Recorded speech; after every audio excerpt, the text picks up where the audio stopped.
we could do a marker. Just why not? Sure. We do just why not? This is these people are just gonna have to wait until it kind of all kicks off anyway. It's fine. Okay, just do 1, 2, 3, clap. 1, 2, 3, clap. You guys were not synced, but you were very close. It was really good effort, you guys. You were super good. Ah, dear. Mark warned me about this.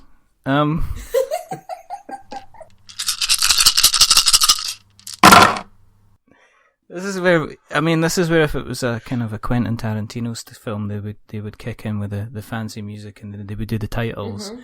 So give us a montage. A montage of people looking cool in dark jackets and kind of maybe smoking cigarettes, but they wouldn't be doing that. They'd be vaping now, wouldn't they? Yeah, you're right. You're absolutely right. Serial vapists. Looking like special effects machines on some kind of 1980s rock video from Motley Crue. Like, how is it possible that much vape comes out of people's mouths? I don't understand. I think it's amazing. I think, it's just one of these things. There's a new series on Netflix called The Mist, and I watched it all the way through, and it turns out that no, you didn't. Turns out the protagonist is actually two people really into vaping. That's how it kind of works. That's great. For everybody that's joined us this evening, this is a gentle. It's like we're not wizards after dark. Welcome to We're Not Wizards. My name's Richard. I will be your gentle evening host. I hope you're relaxing. I hope you've had a good day. I hope you're going to be kicking back with me and my friends, Marc and Lacey. Well, kind of friends. They're kind of acquaintances. They're people that we met doing this fabulous hobby, which kind of makes them friends already. So it's all very, very, very good indeed. Marc and Lacey are part of they're the main team for Orange Nebula, and we'll get on to extra team bits probably later on in the conversation, which is kind of good. But you will probably recognise Marc Neidlinger from, as I say, from Orange Nebula, because earlier on this year he came on the show the first day of his campaign for Epoch, the Awakening. Now, Epoch went on. When we spoke the first time, when they spoke on the first day, I think I remember saying to you, well, hello for your first day, and you're kind of funded, and how do you feel? So we had a conversation. So it was kind of exciting because we didn't know what was kind of going to happen. So I thought it'd be good to get them back on, but both of them back on, because Marc is obviously one of the the main people behind it, but Lacey was kind of like a massive kind of driving force behind it as well. So good evening to you both. Hello. Hello. Hi. It's good to have you back. It's good to have you back on, Marc. You're officially a repeat offender. Hello, Lacey. This is your first time. This is a fact. This is a fact. This is not. This is a definite spoken truth. Thank you for coming back on, first of all, because it's a busy time for you. As I say, we spoke on the first day. Do you want to kind of bring us up to speed, kind of what kind of happened the rest of the campaign? Apart from it went absolutely kind of crazy, basically.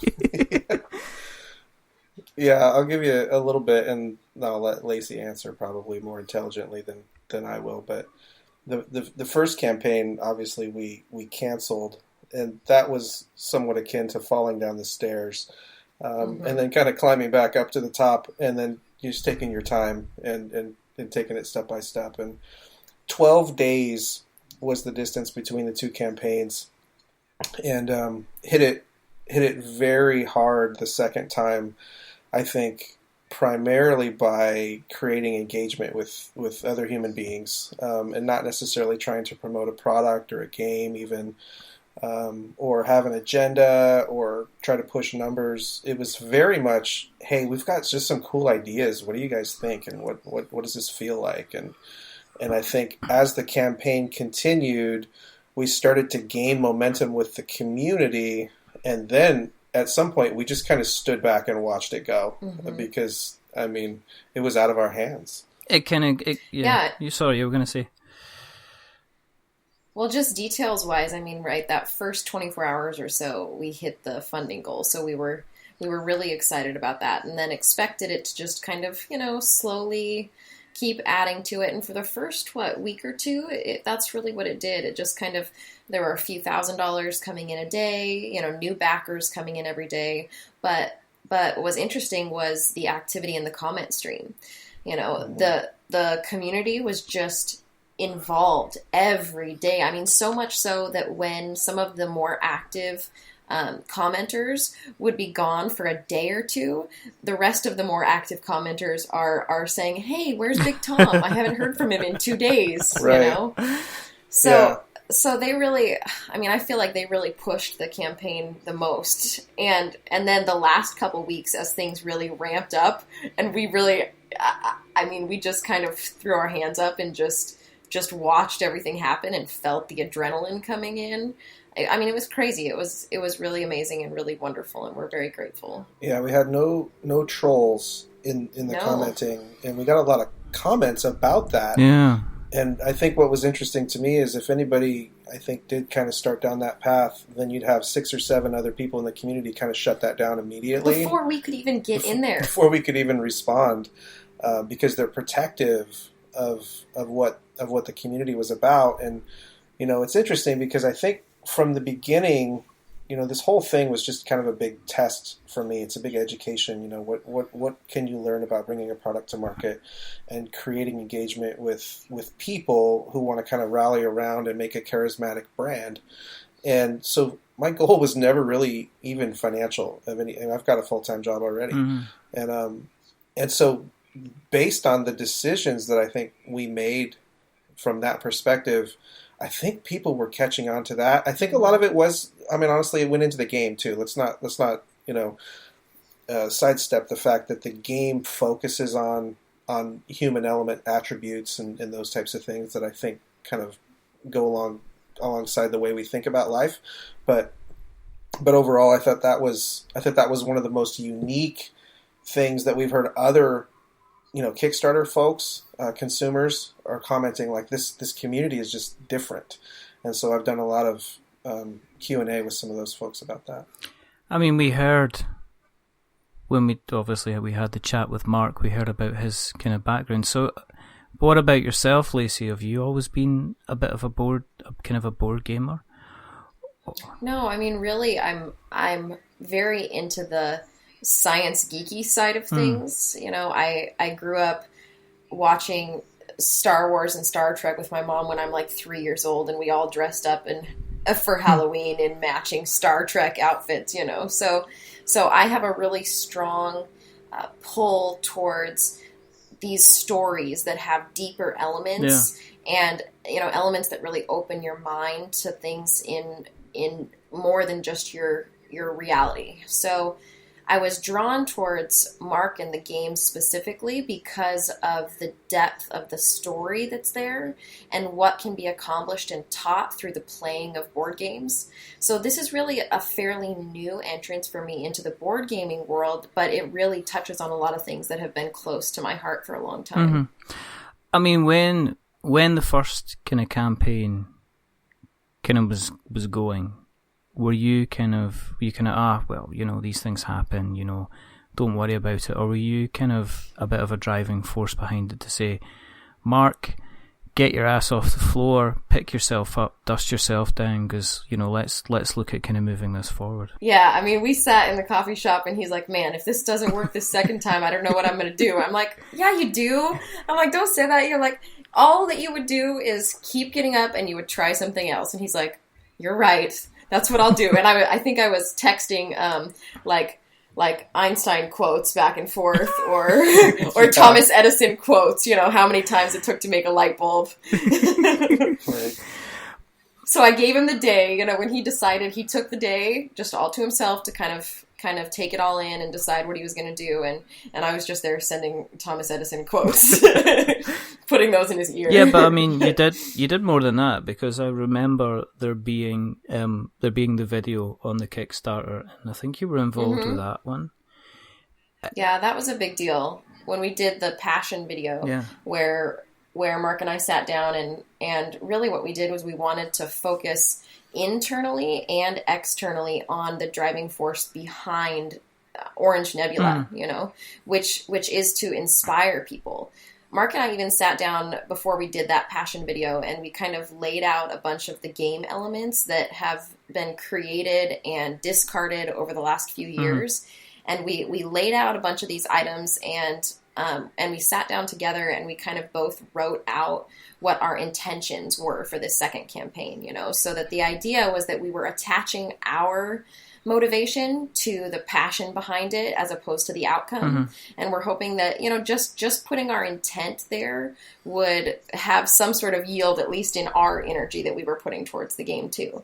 So that's kind of something we did internally. And then that passion video that we put together, you know, we really wanted people to see behind just what comes in the box, you know. What comes in the box are all these game elements, you know, your cubes, you've got your cards, and the actual gameplay is wonderful. But what's special about Orange Nebula is just our care for people and our desire to really help people think about life differently. And to be able to show that through the video that we put together during that break time was definitely a focus for us. Yeah, and just on the heels of that, Richard, I think I highly recommend. That was all Lacey's kind of brainstorming and thinking.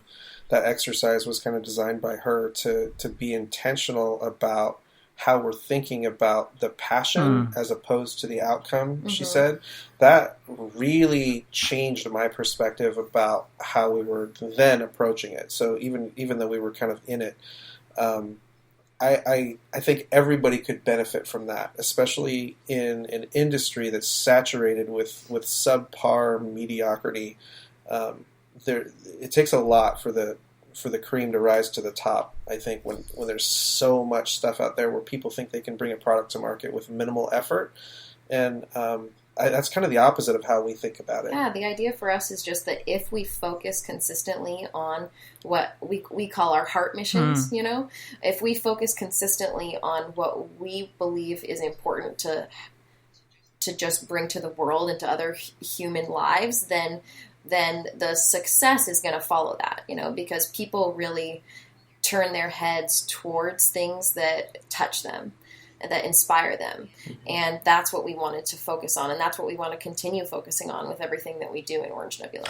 It made it quite emotional, and I think that in speaking from kind of experience and looking at far too many Kickstarter videos, there's almost the push to kind of be flashy and technical, and you do occasionally see the guys just sitting there and saying, "Oh, listen, we really, really kind of want that," and folk are saying, "Nah, you don't want that in the video." But it was kind of fresh to see you guys putting something like that out there. It's like, well, hang on, let's explain why we're doing this kind of thing on, and let's not just have a smashing looking video with a brilliant voiceover and amazing kind of graphics. Let's actually put. Well, we had that too. You did have that, but it's very rare for somebody to actually sit there, face the camera, and say, "Guys, this is why we're kind of doing this." And I think that kind of that spoke to a lot of people. I don't think it's something I've seen very much since. I don't know if I couldn't imagine, to be honest, I couldn't imagine you seeing maybe David Carl sitting down in front from Steamforge and saying, listen guys, this is why we're putting this together, or Eric Lang at CMONK again sitting down. He'll do the promotional stuff maybe, and he'll go on camera and talk about it, but you don't, you sometimes, so that kind of, I think that really touched on these things. Well, these guys are really really real. When did it, the first campaign went, and then, as you said, you're G'ing kind of Mark up, and you had obviously a training montage, and you maybe had the you're the best around kind of playing in the background just to get them kind of going. Yeah, there you go. I got What film? Don't leave me hanging, Lacey. What film? No. Karate Kid. Thank you. Mark saves the day. Mark's my boy. Yeah, but crane kick. I just gave the crane kick. That's correct. It's brilliant. But on the other side of it, when does it? You're being encouraging and everything like that. When did it turn for you, Lacey, from it being, this has got real, and then it's like, well, this has really got real, to this is just kind of exceeding my kind of expectations? Because I take it must have come from a bit of a how did you find out about it being funded? Were you there at the same time as Mark when it kind of the ping went off and it went, congratulations, you're funded? Or how did that transpire? Were you sitting in the same room? Were you in separate places when you kind of found out it kind of had funded? Well, again, we both have full-time jobs, so during the day we're both running our agencies. Yeah. And so we're communicating via text message, and we're both on, like, for me, I'm like constantly refreshing the Kickstarter page. I mean, like, literally every 45 seconds or so, and it doesn't even update except every few minutes, and I know it, but I still clicked refresh anyway. But no, I mean, we were in communication back and forth throughout all the days, but we weren't together. We were excited, and maybe we would probably send I don't know, 10 messages a day back and forth, little updates. Did you see that we hit this mark? Did you see that we hit this mark? Do you see how many comments we've had today? Yeah. Look at what the trending looks like on KickTrack. On KickTrack. Yeah. I mean, it was kind of constant like that. I think that the time that we probably celebrated the most was when it hit the $100,000 mark, because that was just far beyond what we thought it was going to. And then that last 100,000 was really only the last week or so. So 3 weeks, was this kind of slow climb, and we were just so excited. And when it hit 100,000, we felt pretty awesome. It was, I was out beyond, elation when we hit 100,000. Just thinking, gosh, all of the work kind of comes flooding back, years of effort, and knowing that you might not have anything. And then when it got to like 200,000, I'm like needing a diaper. I mean, I can't control, bodily functions at that point. I don't even remember anything about that few days. I know, it was just gone. It was like that last 4 or 5 days when it went, when there was like 17,000 in one day. We were just looking at each other shocked. Yeah. Just in total disbelief, but at the same time just wildly elated. Because we knew that what we were creating and what we were promoting was something that people would really love. So the more people that got to hear about it and got to be involved in it, we know that it's going to benefit them too, because we've put so much work, and specifically Mark has put so much work and effort and intentionality into the game that we know as it goes out there, it's going to do its job of really helping people think about life differently.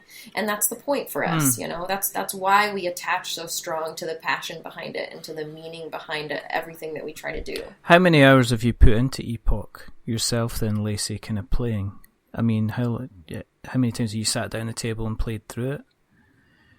Well, I've played through it probably about 5 times, but I've been involved in a lot of the play testing because I'm there to help do the interviewing and whatnot. So as we've been working through it, and we're continually doing some play testing for the expansions that are in there too. So, so we've been putting that together. So my play time, hours wise, I've probably played 5 to 10 hours or so, but I've been involved in the play testing, doing all the interviews and everything much, much more than that. Is this then enticed you to kind of look at what else is out there, or are you just like, no, I'm focusing on this. I'm just going to stay in Epoch. Or have you been kind of looking, going, oh, that over there looks quite nice, kind of thing? Option B. Yeah. Mark and I have gone to.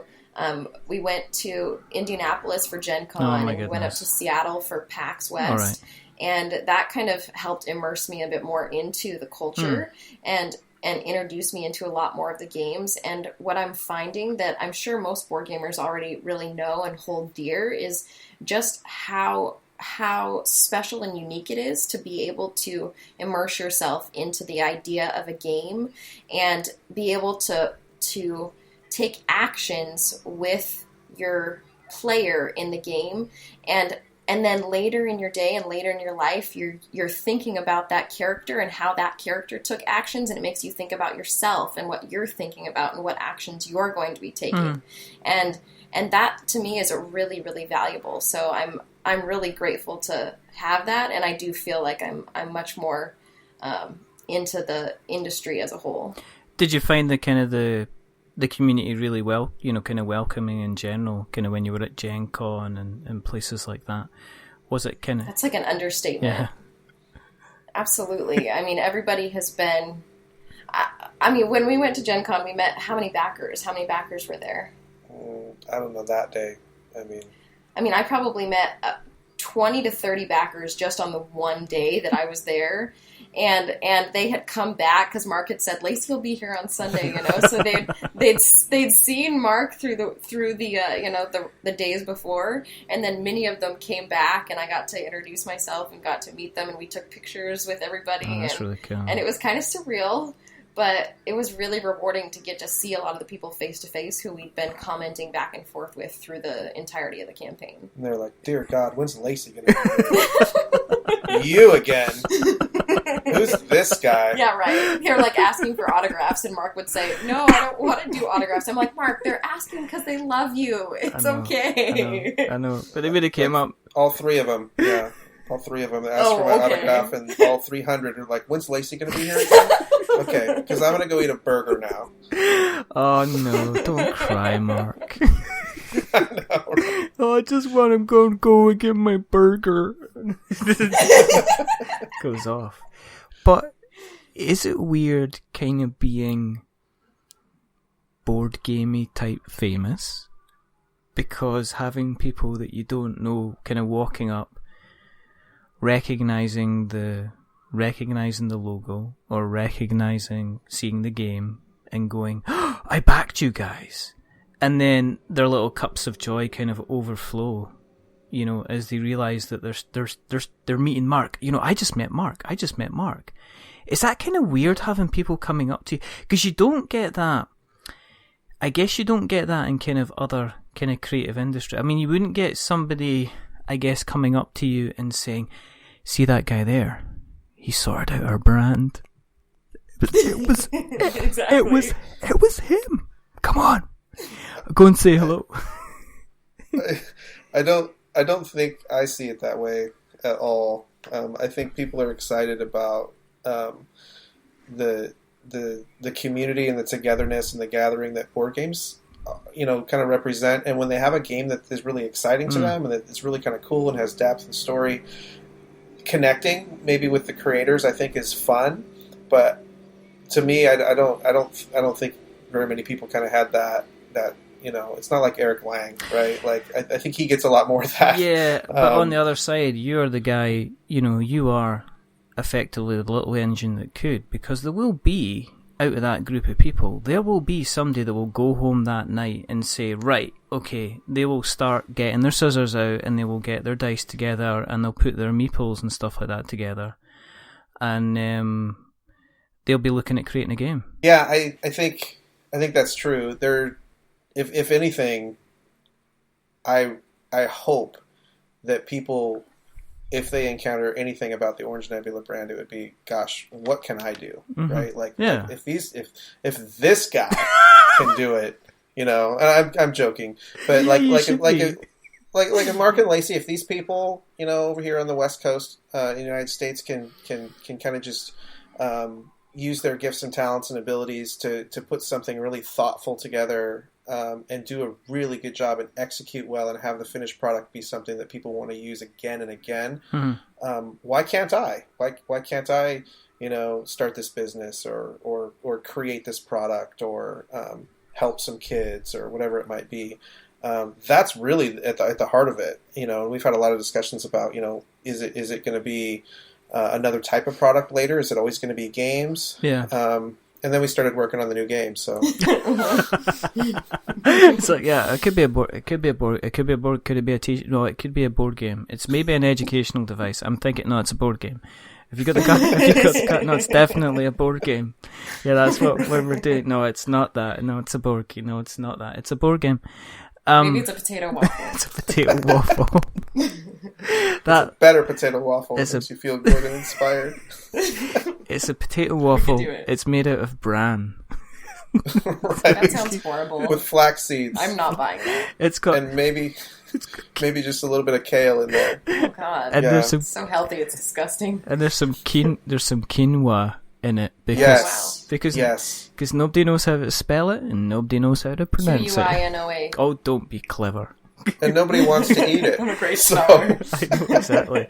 No, that's the kind of thing you get in kind of like kind of healthy breakfast cereals and stuff like that. Quinoa. Thanks very much. I'll have some of that. You got I'll have some of that quinoa. That looks lovely. Has it... okay, on reflection, because I asked a question at the time, and if you listen back to the episode, I hope people do, because Mark's first episode was doozy.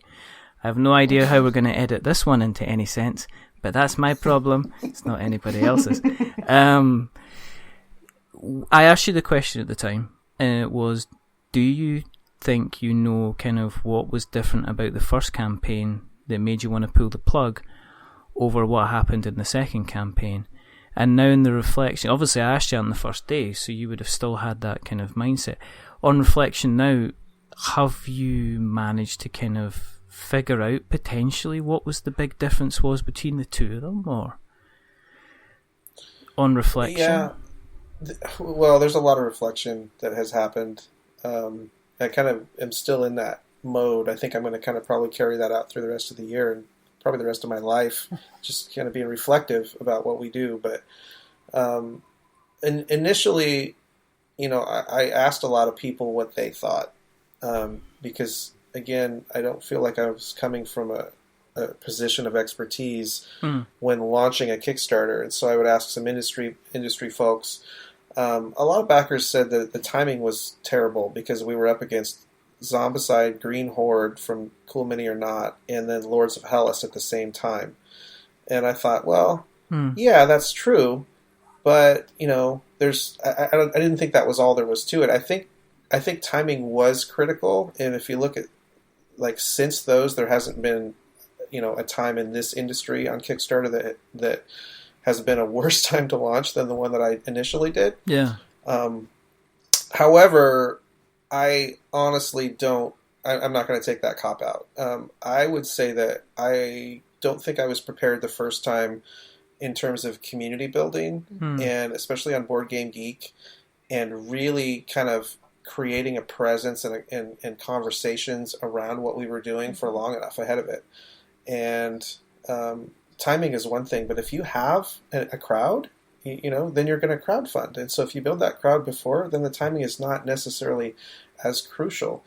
And so in retrospect, I think we're going to be much more intentional about that. And now that we kind of have a crowd, which is, so we kind of feel a little bit fortunate there because we're building something new now. But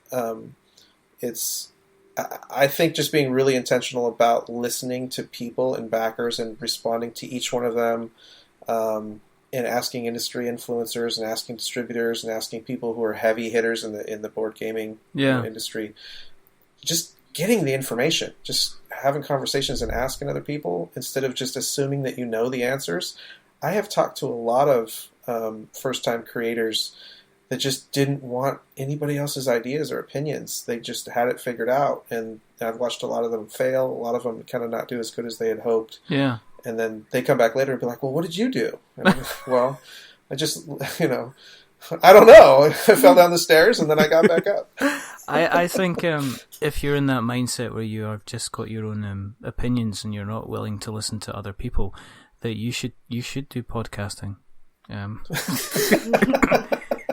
That's why I'd never do a really good board game. Oh, I don't know. Because I'd be like, roll and move is the way to go. Well, who needs kind of miniatures? These flat plastic discs or where it's at, people. kind of thing. Tiddlywinks. What's that game about? Are you joking me? Has that been done?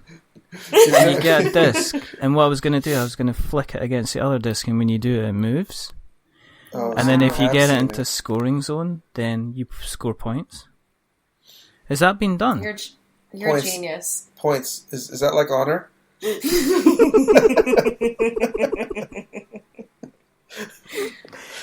I mean, have you found yourselves being influencers now? As in, do you get people that are actively seeking you out, listening to your opinion, wanting you to talk about stuff, write about stuff, appear on things, to, you know, obviously guesting on? I mean, obviously I had you back on because you're cool. And obviously, and super cool. I've never spoken to Lacey before, so, you know, I said, well, you know, might as well have her on as well. Don't worry, I'm cool too. Yeah, I heard. She's untamed. This is accurate. This is a true statement. It's a fact. As your inbox has become fuller, are you getting kind of more people saying, guys, can you consider doing this? Would you write this? Would you do this? Would you give me some kind of more advice on this? Have people sought you out in terms of doing that? They have. I don't want to overstate that, but yeah, we've been approached by a lot of people that kind of want help with their campaign, advice, and then even just some other businesses and even other game companies that kind of were looking at our product and maybe were thinking about how they could, you know, maybe create a partnership or fly it under their flag or something like that, if we were interested in that. Influencers, maybe a little bit more of a long-term goal. I don't really see us as having a huge voice. I think once the product is in hand, people get to play it and share it, and then they have something that actually something tangible that they can share with the world, and photos and experiences. We're hoping that that'll become more prevalent, and then there'll be a lot more conversations around it. Right now, it's all still excitement. It's like, I can't wait till April or May. When we went to PAX, we did connect with a couple different people who also, you know, had invited us to do some of their shows and whatnot as well. Yeah. So as we're creating kind of our plan for marketing as the game is going to be coming out in May, we're scheduling some of those interviews to coincide with, you know, when people are getting the product in hand and that kind of thing. So we do have a couple more that we're getting to do, but we're trying to be really intentional about when we're doing them. There's so many details to focus on still to make sure that everything's done and done properly. So we're trying to be pretty intentional on the sequence that we're putting our attention towards. That's true. And did you find with the pledges that you got in, was there quite a bit of retail interest because of the community that was built up, because of how well you were funded? Has that ended up becoming something that you have to consider as well, the kind of the retail factor side of things now? Well, I think the long-term goal, again, is to get more into retail. What I'm finding, at least in our experience, is that you kind of have to have a successful product to really start to drive the demand from a retailer or from a distributor. You kind of almost, it's a catch-22. You kind of have to bring something into the world and then kind of create the demand. I talked to a distributor yesterday about X amount of units that he knows he can sell based on this, and but over time, people are drawn. I mean, there's just a really small percentage of board games that sell continuously year after year after year as kind of bestsellers, and a lot of them just kind of fall off and go to the graveyard. Yeah, and they'll sell a few copies here and there, but and I think that culturally, because we're so saturated with product in the board game industry, it's really hard to determine what the good games are from the bad ones. It's become a little cluttered, and it's become a little muddy, and so I'm seeing a lot more trends of games that kind of come out, and there's maybe 8 to 10% that actually persist at that top list that I think are in demand year after year, and so. It's almost like a movie, right? Like a movie release. It's like you go, you participate in it, and it's always there, but it's not necessarily like an epic movie. No pun intended. It's okay. That you'd want to watch again and again and again. Only the good games are going to do that. Yeah, yeah. The interesting thing there appears to be also be now like a tail on games that kind of happens 2-3 2, 3 to 6 months after the game's come out, because I saw it with Blood Rage, and I saw Blood Rage go on Kickstarter, and everybody's like, "Yeah, Blood Rage, get on!" And everybody was going crazy for Blood Rage. It funded extremely well, and then it kind of went through a bit of a dip because I think there was issues regarding fulfillment. And then everybody got it in their hands, and there was a little bit of, no, well, at least I've got it. And then 3-6 months later, people are saying, actually, this is really, really good. And it kind of brought the excitement levels up again. And now people are now seeking it out to try and actually get the hold of their copy of the games. I'm seeing that happen kind of more and more. One of the other ones I saw recently, I think, was Anachrony. Yeah. Which I remember looking at that campaign and going, yeah, I just don't, I don't have the funds for that, and then kind of leaving it, and then it kind of disappeared, and then all of a sudden, from out of nowhere, people are talking about it again, needing to say they need to get their hands on it, and trying to get their hands on it as well. So it's kind of strange if this kind of Kickstarter kind of secondary tale is kind of kicking off, which is always kind of, which just seems to be kind of interesting and kind of odd. But I agree with you about the clutteredness. I think even 18 months ago, 2 years, there was maybe potentially one game that everybody was kind of looking out for. There was one really big game that came out every kind of 3 to 6 months. And now it appears that there seems to be at least 7 or 8 games which I would seriously looking at and saying, oh, they're really, really interesting. And then the really big games seem to be like one every 1 or 2 months now. I mean, this month we've got... Wonderful. Is it? I don't know. I guess as more games get produced, it means there's a bigger choice. Does it mean that there's occasionally going to be a beautiful game that maybe makes its funding but gets caught under the wave of everything else? We'll need to see. I don't know. It's interesting. Both of those things, yeah, seem true. I like the fact that there's more games than you can afford, so you have to be more selective. To me, that creates a unique choice for an individual. And you can have a group that can go in and they can start communicating with each other about which ones they're going to get for their gaming group. And I think that's a benefit. So I do think it's wonderful. I do too, just because the more that there are these things for people to experience and to enjoy together, the better it is for everybody in the industry. I think it pushes the level up as well. You get to a bigger bar in terms of, I guess, it kind of has a qualification as well, because people really have to do their homework. They have to kind of build their community, get their name out there kind of more and more, which is, seems to be the kind of the watchword and the kind of the case. I guess you've hit the nail on the head, Mark, when you said, well, it's crowdfunding. So if you've not got a crowd, how do you expect to kind of fund? Right.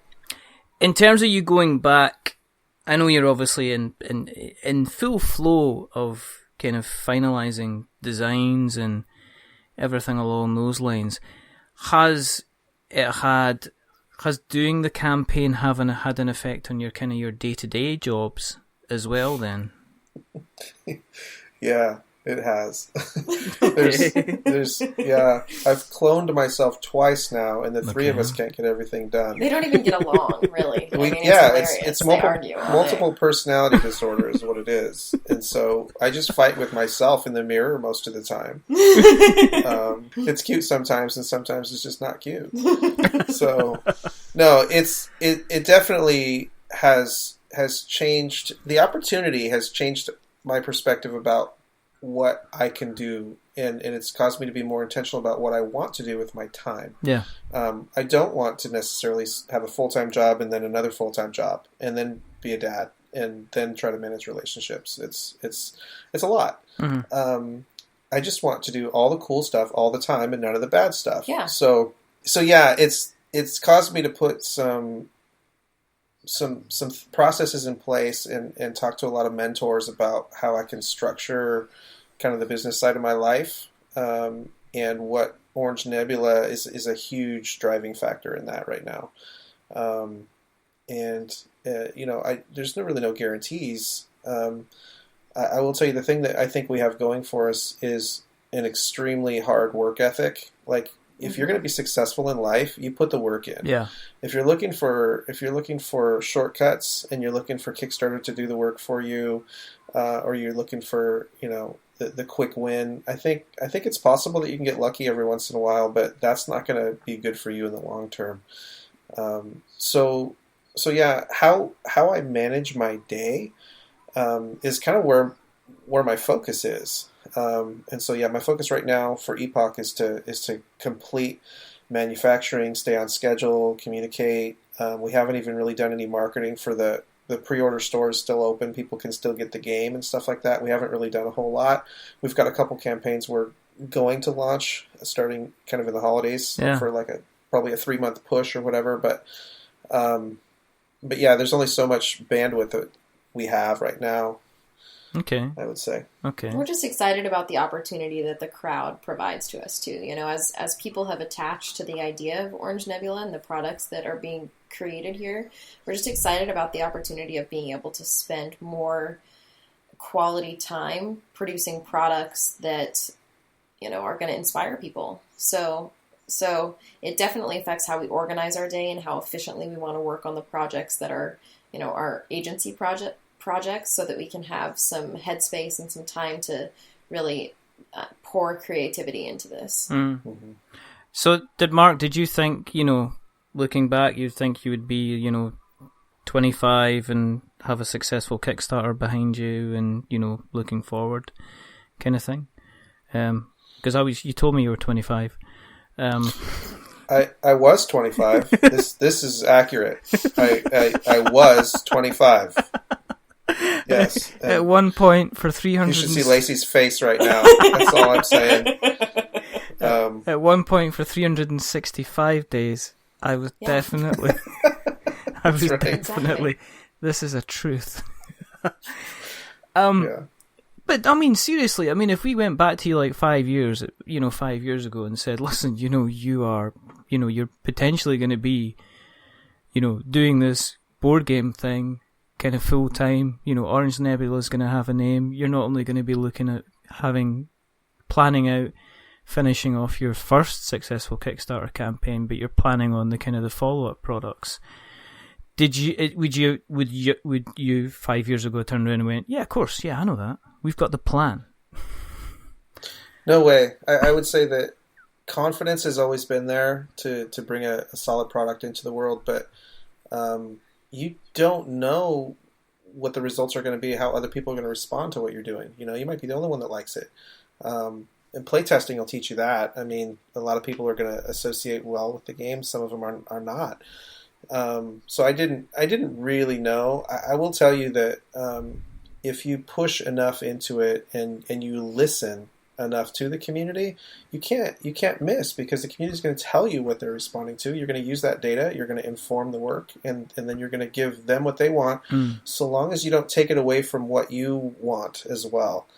It's important to me to bring ideas into the world that are unique to me in a way, like I'm authoring something, creating something for people to share, and they don't even need to know. They probably could not care less who I am or what I'm about, but if this can impact them and their relationships, and I think that's super exciting for me, and I want to continue doing that. The creating and the generating of ideas and the imagination and the story and all of that is kind of what Lacey and I get excited about. Yeah. We're people who just take steps, you attach to a purpose and you just take a step and take a step and take a step, and you're going to end up, if you're attaching yourself to a purpose that's far enough on the horizon, and you just keep taking steps towards it, it's just a matter of time before you get there.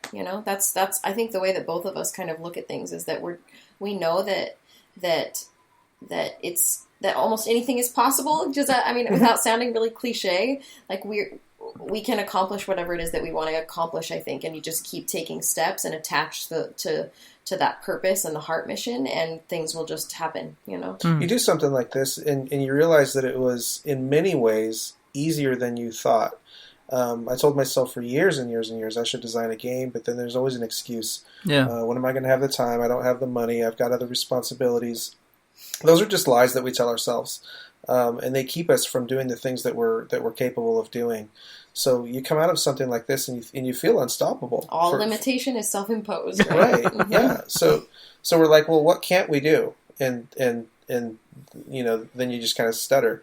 And then we sit down and meditate like Jedis and see if we can levitate. That's, and I think at some point that could be possible. We will be levitating by the next show. His next interview. I'm waiting. You can levitate over here then. You could sit on sit on our couch. We could do like a face to face. Yeah, that's right. These are not the meeples you're looking for. That's right. Exactly. He can go about his business. Move along. There we go. And then, and the other thing, you have also had effects positively on direct members of the community. I mean, we cannot avoid. Let's face it, we can't avoid the big Tom casual in the room. I mean, the big Tom. That's hilarious. I like that. She's relishing that. That was funny. Well done, Richard. Yeah, thank you. I'm not cutting this bit. This bit's staying in. That's right. This bit's getting repeated at the end. Right. We're gonna bookend that one. Mm-hmm. Yeah. Big Tom's awesome. He's a cool human being, and he is somebody that I got a chance to meet in the middle of the campaign, just through Board Game Geek and through the community there, and I think that it just showcases kind of what Orange Nebula is about. We're starting to find talent in the community, and just like everybody has a voice, like bring something constructive and imaginative forward. And he kind of demonstrated some of his writing skills and kind of his clever wit, and so we're going to be incorporating that into the lore book stretch goal for the game. And he's an hour away from us. So it's just really easy to kind of get together and go over details, and so now he's kind of part of the team, and that's just such a cool, that's really cool story. Yeah, it was so neat as we went through the process. Like when Marc unveiled the guilds, and he put in the guild icons and told people, he goes, okay, here, download this icon and make it your profile and support your guild, right? And it was almost a joke between us. Yeah. And then people started doing it. No, it was awesome. I saw it. And you could see the talent that was just unbelievable in so many of the backers in the community who were writing these like odes to their guild. Mm-hmm. And you read through the comment section and it's all this just beautifully written content. And there's just gems of talent in there. And Big Tom was one of them that was just awesome to read any of his comments. So we're grateful to be able to have him with us. Yeah, like people were writing poetry about their guild and defending their guild against other backers and their guilds. For weeks! And the idea was to have that happen, and I think it happened even, in a stronger way than we anticipated, but that was the goal. It's like, this is the Orange Nebula community. Exactly. We want people to kind of take sides and start to build these conversations around what we're doing. That's the point. It was so fun. Yeah, it was awesome. But I mean, it's still there. I mean, the community still exists. There's probably people talking away right now. I think you've got, it's almost 8,000 comments. Mm-hmm. And every day there's there's probably a good 20 comments a day still. Uh-huh. Yeah, there's still for a campaign that's long dead or long past, I should say. It's completion date. The end of the Epoch has come. Right. I mean, you've got like folk like the Great Pumpkin. Mm-hmm. Yeah, who kept turning up. Who, there's just people. I notice obviously big Tom casual, but there's still people that are rocking their guild colours. Mm-hmm. It's so cool. It's really, really quite cool. I think the last comment is I'm going to just call him out here. Scott Benson saying, "No, they are eating goat pumpkins. I have no idea. See, exactly. I have no You said idea. it perfectly. I have no idea what that means. You gotta keep up with the threads. There's a lot of really interesting stuff there.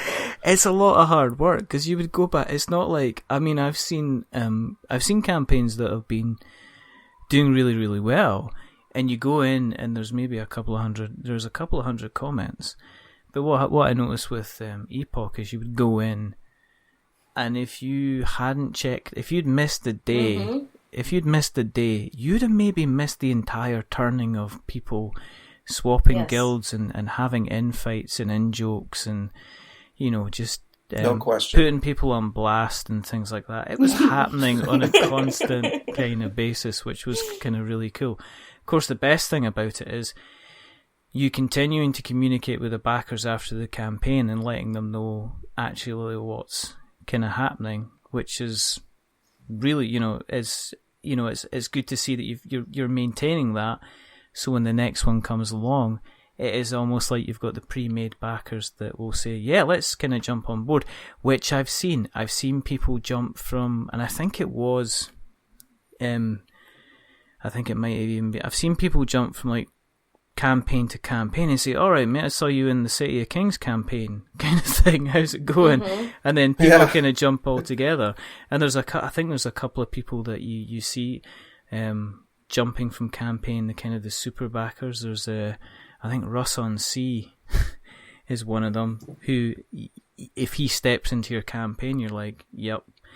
I reckon there are kind of maybe a group of backers that if you see them in a campaign, there's pretty soon there's going to be other people that are going to be jumping in from different campaigns, because one of the things Kickstarter seems to be very, very good at, or quite scary about, is that you see people backing projects and you get people notifying people of backing other projects, and that kind of helps to build the community there as well, which is really it's really quite interesting. It's really quite scary because you can see how often your friends are actually jumping in and kind of backing stuff, and it's like, oh, you're backing that chocolate teapot. Why are you doing that? Right.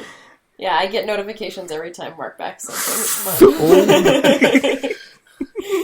Oh my goodness! Tells a lot about it. That just It's terrifying. Yeah, it is, isn't it? It's a review copy. Where's the review? It's somewhere soon. But going forward, where are you with in production just now? What's happening? Because there are going to be backers listening to this, and I'm sorry about me. I don't apologize for them because they're fantastic. But whereabouts are you in terms of the process of getting the games out to people just now?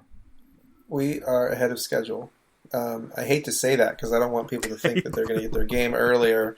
The end of May, just lodge that into your mind. But we're ahead of schedule. I have a couple of advantages just with my normal career in like print production management and those types of things. Now, granted, I'm working overseas on this one, but I met the manufacturer at Gen Con in person, and we went through everything. So I feel extremely confident. Just by nature of my business, we're used to working with files and graphic files, digital files, and the prep and all those things are just really simple for us. So I feel really, really strongly that we're going to be on time or before then, barring any unforeseen issues outside of Orange Nebula, which we can't really control. But we're in the process now of getting molds made for the miniatures, which is the most time-consuming task. And what I'm actually trying to do, and I'll share this, is I'm going to try to make those as big as I can in the existing mold frameworks that we have. Yeah. So that means they may be a little larger than I advertised. They may not. Well, it just kind of depends. They're very complex now. Have you seen them, Richard? I have. Do you love? How do you like them? They're very cool. I do like them.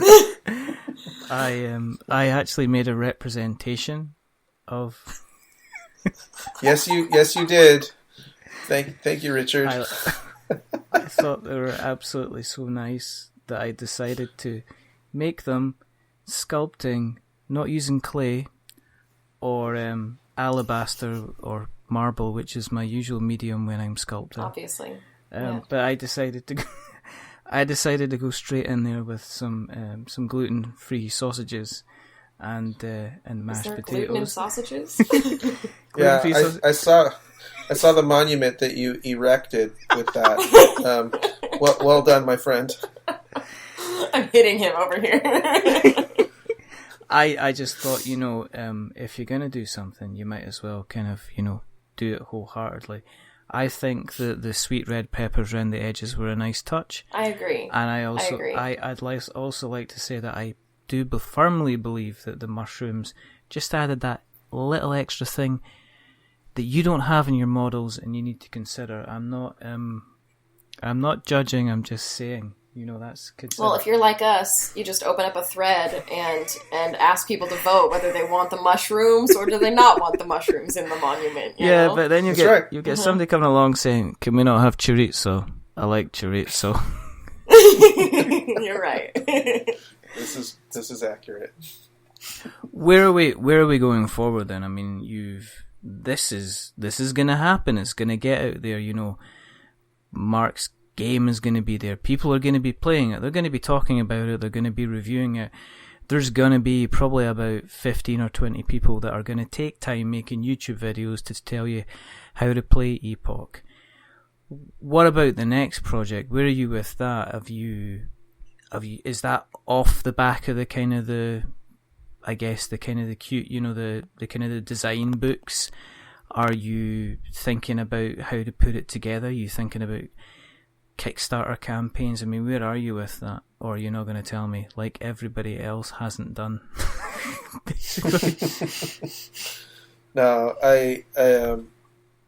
we are actively working on the next game. Mm-hmm. I say that just with a little bit of hesitation because it's not because of the success necessarily of the first Kickstarter. It's more about the joy and the love of the process for me. Now, it's interesting because if the first Kickstarter had completely failed, I probably wouldn't be doing it because I want it to get out there in the world. But I do it because I love it, and the process of creating these types of mechanics and stories and engagement points for people is really exciting. And Lacey's really been working with me on this one. I will tell you two things about it. It is a cooperative game with a solo mode.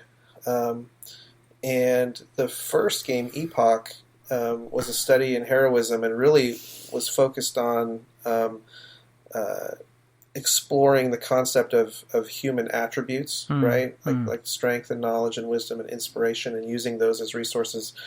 This game is a study in the group dynamic, the group attributes, and how that creates tension with an individual attribute.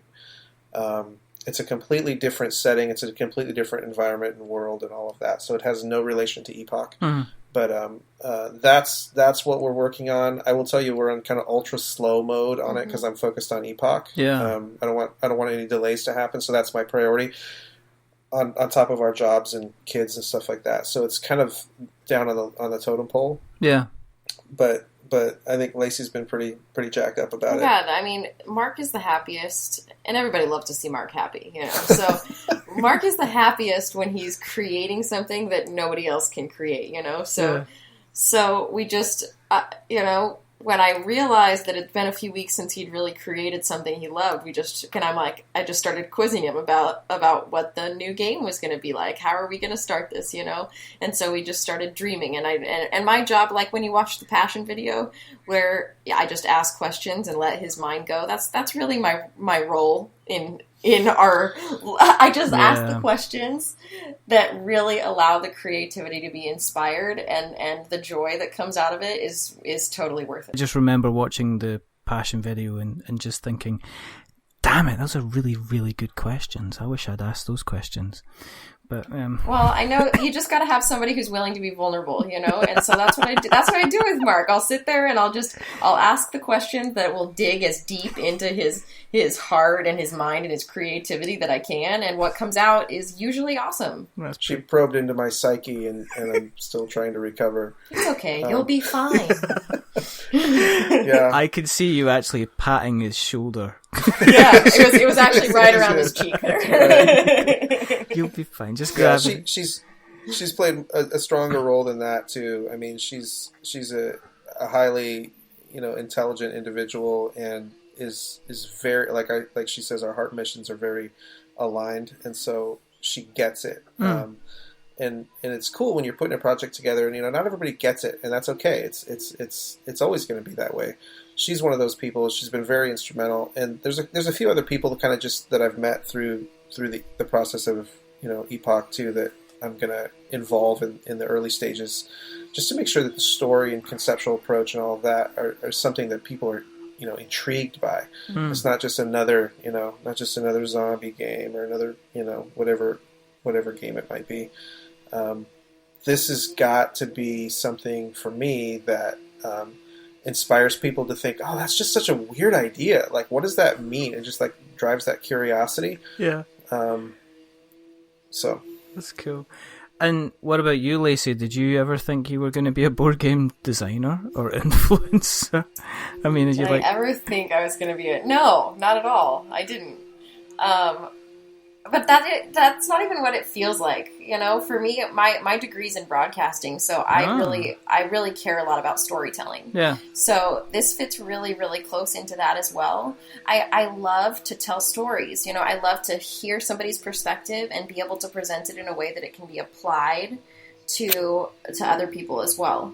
But I'm just grateful for the opportunity to be able to attach myself. I say that I put on a Velcro suit to this project and just ran and jumped onto it. Does that make sense? When I saw something that had the potential to inspire people in that way, I just made myself a part of it. I just bowl my way in and just sit there and do something valuable, So did you end up challenging Mark on some of the things he was going to do with Epoch as well, because you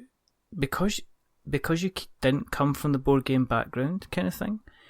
Did you openly say, kind of, well, I know you would normally do this, but have you thought about doing kind of this differently? Because I can't imagine anything better than having somebody is passionate about what you're creating, but also not being directly my goodness, directly that's my teeth slipping out. Not being directly related to the industry or being involved in the industry, being able to look at something and say, and actually challenge them on it and try and break them away from normal convention. Would you say that's something that I did?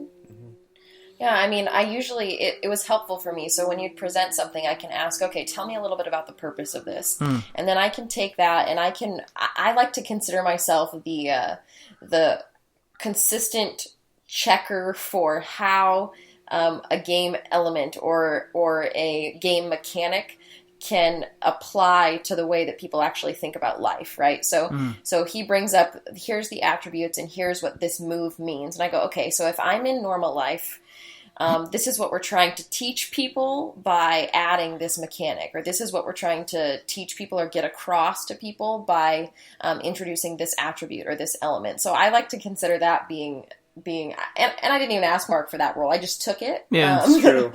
How does this attribute help people in life? How can they take this and apply it to how they make decisions every day? Yeah. Let's make sure that it's in line with that, because that seems really central to what people are drawn to about the game. Because my head's in the clouds most of the time, and she just kind of has a strong, rational mind to help ground it for people. No, yeah, I mean, no, I totally see where you're coming from. No. And I like to ask questions, so as soon as he brings up an idea, I'm not always just the cheerleader for the idea. I'll say, okay, well, if that's happening, is this going to work? Is this going to work? Is this going to work? And if it passes, 3 rounds of Lacey's questions, it's usually good to go. No, that's true. No, I mean, you've got the whole, the too close to the coalface scenario, where you have somebody that's so involved in a project, and I see it all the time. I mean, I help businesses with their Amazon Marketplace and eBay Marketplace stuff. So they'll have a product, and they'll be writing titles and descriptions and everything for it, and they'll miss out key, fundamental things in the title because they will say, well, it's a frost glass. And it's like, but you haven't called it that, so nobody's ever going to kind of find it. So it is, it's good to get somebody challenging you and saying, well, listen, you need to look at it from maybe somebody who isn't involved in this at all, and he comes up with a better idea, and then it strengthens it because it helps communicate the whole idea an awful lot better. Wow, that sounded like even plausible. No question. Yeah, and I think if you're making anything and trying to bring it into the marketplace, you need to be asking those questions of a lot of different people from a lot of different lifestyles and backgrounds. And if you don't, you're going to limit your success. There's no question. I mean, Mark's so good at that. I mean, he gets feedback from anybody, and he'll take it, I mean, I spoke to so many people who were the playtesters who were involved in the project even before I was, Yeah. And they tell me about, okay, well, when Mark first brought this, it was horrible. We totally tore it down, and he just came back and had fixed some of it and was ready for more input. And that's kind of just the way he is as a person. It's something I really value about working with him, is that he doesn't just have an idea and beat his chest and say, this is my idea, this is how it's going to be. But it sounds like you've got the team. It sounds like you've got the ideas. It sounds like you've got definitely the kind of passion. And I mean, it sounds like if Epoch is anything to go by, your next game that's going to be coming out is going to equally be something that people are going to be looking forward to experiencing and playing and kind of finding out an awful lot more about, which is very, very good. If you guys had, and this is cheesy, if you guys had like one message for everybody out there that is about to embark on their Kickstarter project, what would you say? A lot. He said one thing. You gotta can it. All right, what's yours? Love other people, Well. as much as you can give a voice, like a real legitimate voice to your community, and bolster them up, and just love on them. That's the point. I mean, why else create a product and sell it to anybody if it's not because you want to bring joy to them, right? So that's the point. We just love on the people. Yeah, I would say put the work in. Don't look for shortcuts. Put the work in. It doesn't mean you wait until it's perfect, but if you think you're going to leverage someone else or something else, you're going to have a really hard time.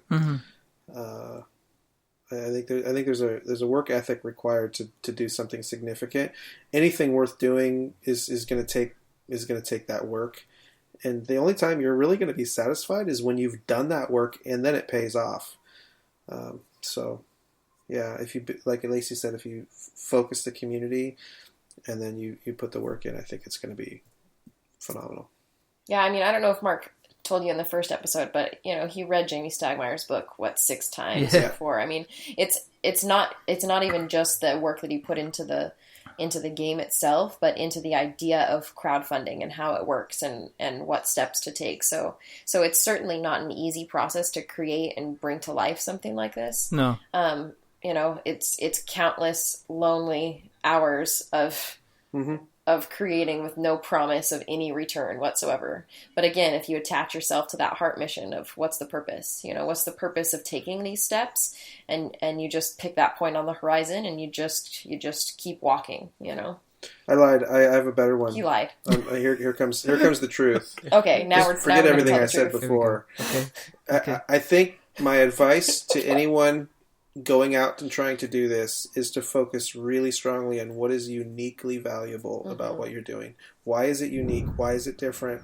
And not like a spin-off of someone else's idea, or this reminds me of this. This has just got like a little couple things changed in it. Yeah. I'm seeing so much of that right now.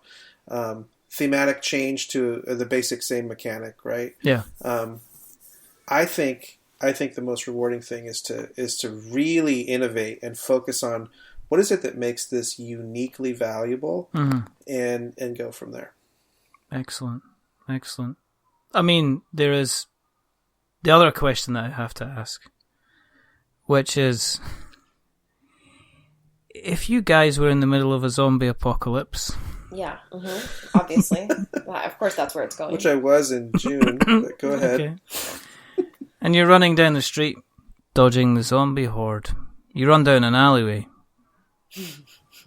There's cardboard boxes, and there appears to be a fire exit door has been left ajar. You run into the fire exit, and you're in darkness. But to the left of you, there's a switch that you flick, and the lights spring into life.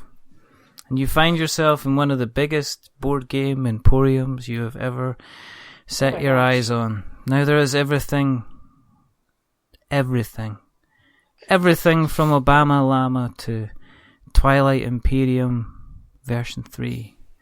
There is every single expansion. There is all the rare cards, all the non-rare cards, all the displays, all the collections, anything that you could want of a cardboard nature. In the middle of the floor, which interestingly has a mosaic in the shape of a meeple, there is a trolley, which appears to not only be sturdy, but also lightweight and manoeuvrable, with almost a set of air brakes that will stop it going down quickly on a hill. You have the choice of taking any 3 board games with you. Now, you can have any expansions, you can have anything that's even out of print, but you're only allowed 3. Now, on your travels, you're no doubt going to meet single individuals who'll be interested in trying to find their way home or forging their way forward to survival. But you'll also come across communities of 8s and 9s and 12s and 15s. But to the question, would you like to play a board game, the answer will always be yes. Which 3 games would you take with you on your travels, my good people? Oh, man. I'm going to be responsible for pulling the trolley. So you pack it, babe. I think,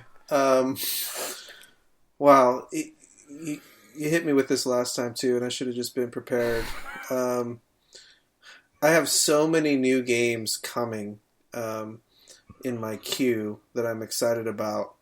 It would be hard to pick 3. If I were to pick from my current kind of archive,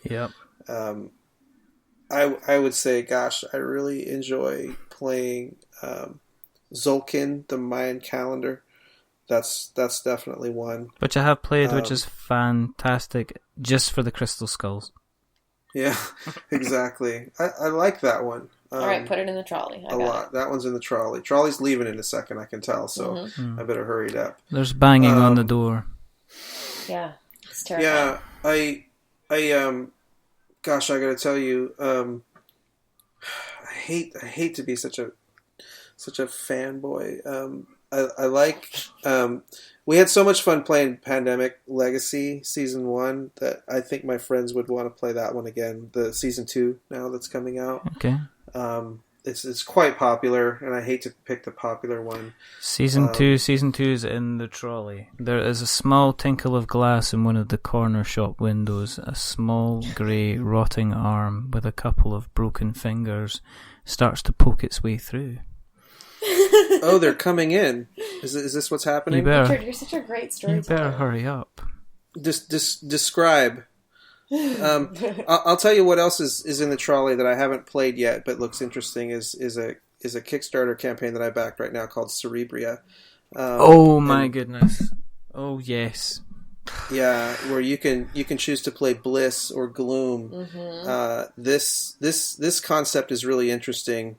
From the folks who I think made Tricarian, and then there was another one that they made. Did they not? Is that Mind Clash? Did they not make Anachrony? I'm pretty sure they also made Anachrony, but I'll check. Was that what it was? They might have been.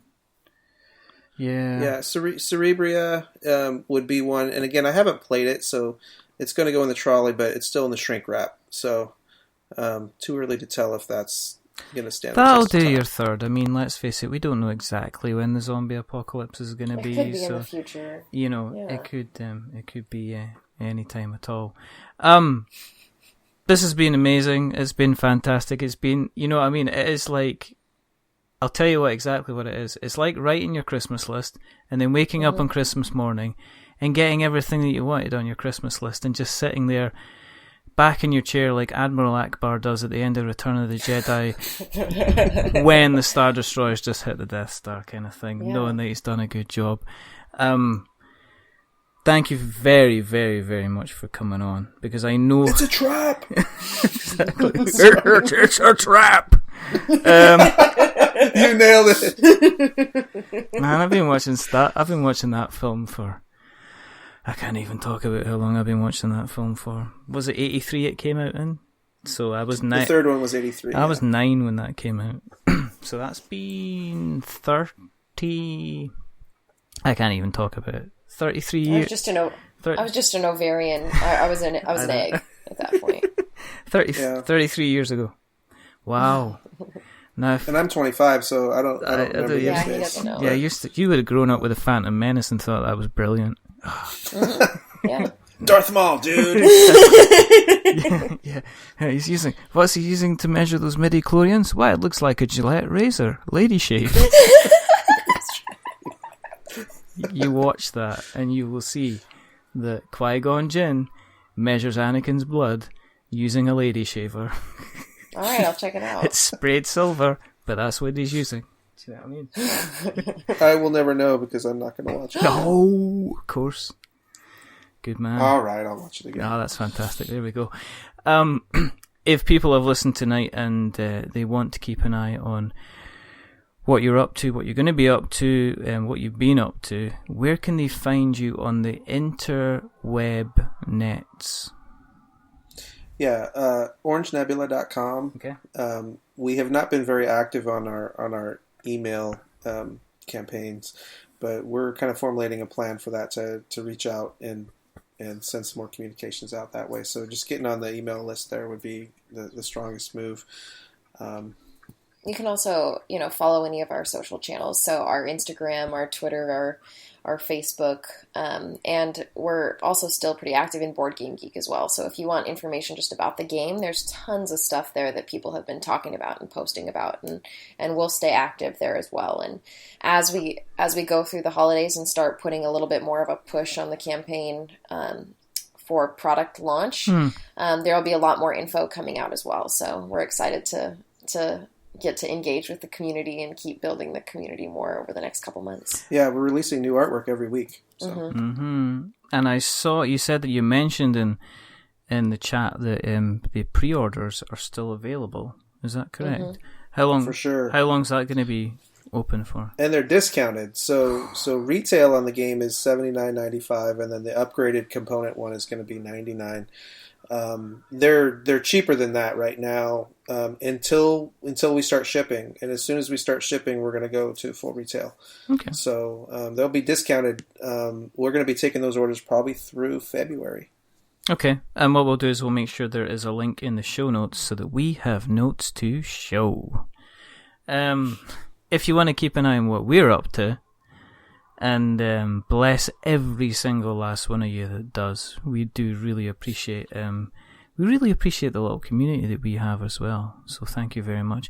You can find us on Twitter at We're Not Wizards. You can find us on Facebook at We're Not Wizards. We are on Instagram. Guess what? We're Not Wizards. We are on YouTube, which is We're Not Wizards Tabletop. If you find it, you will find us. We have videos. Well, what happens is that our podcast host, the lovely Podbean, automatically put the episodes that we post, they automatically put them up onto YouTube now as well for us. So we don't even have to muck around with MP4 files or anything like that. So it's very lovely and we appreciate it a lot. If you can get us through the usual kind of podcast channels, so you've got Acast and Stitcher and Spreaker, and Podknife is very, very good. They're an up-and-coming little podcast catcher, which are well worth looking at and well worth supporting.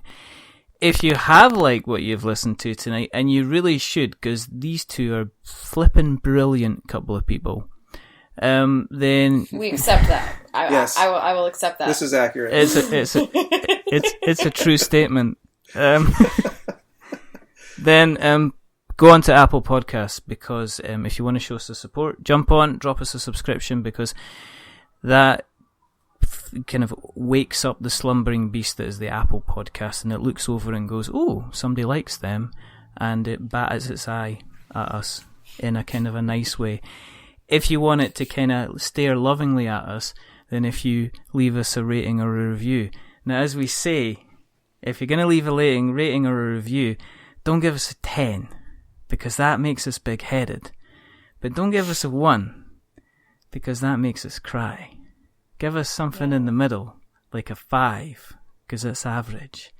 And we are pretty much very average, so there you go. But for the two people that have not been average tonight, we have the wonderful, fantastic Lacey. We also have the rather amazing Marc Neidlinger. Got it right. We almost clapped for each other, like there was applause almost for each other. Yes, yes. Lacey's awesome. It's like being on Jeremy Kyle. But there's only a couple things left to do. Again, thank you again for coming on the show. It's been good. It's been good to have you back on again, Marc. You're a bit of you're an inspiration for people that are thinking of going out there and pressing the button. And Lacey, you have been that force of nature that I expected you to be. So it's been a delight to have you on as well. Thank you. But there are only a couple more things to do. The first thing is to remember that we are many things, but we're not wizards. Are we wizards?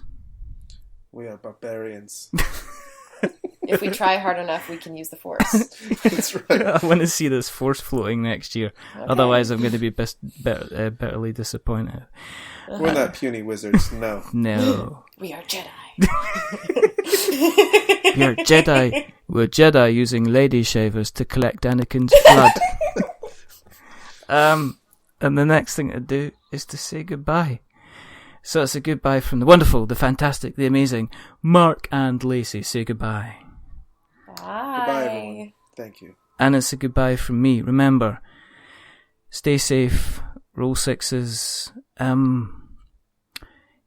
keep an eye out on what Orange Nebula are going to be doing, because if it's got anything at all even close to the lovely community that built up among Epoch, it's going to be something very, very fantastic indeed. If you managed, for some reason, to miss the Epoch bus, there is still one sitting at the station, and you can check out the show notes and you can jump on there. The driver's friendly, the seats are comfy, and you're guaranteed to get a seat to yourself, which is always nice, if you obviously fancy being a wretch. That can aspire. You're an incredible human being.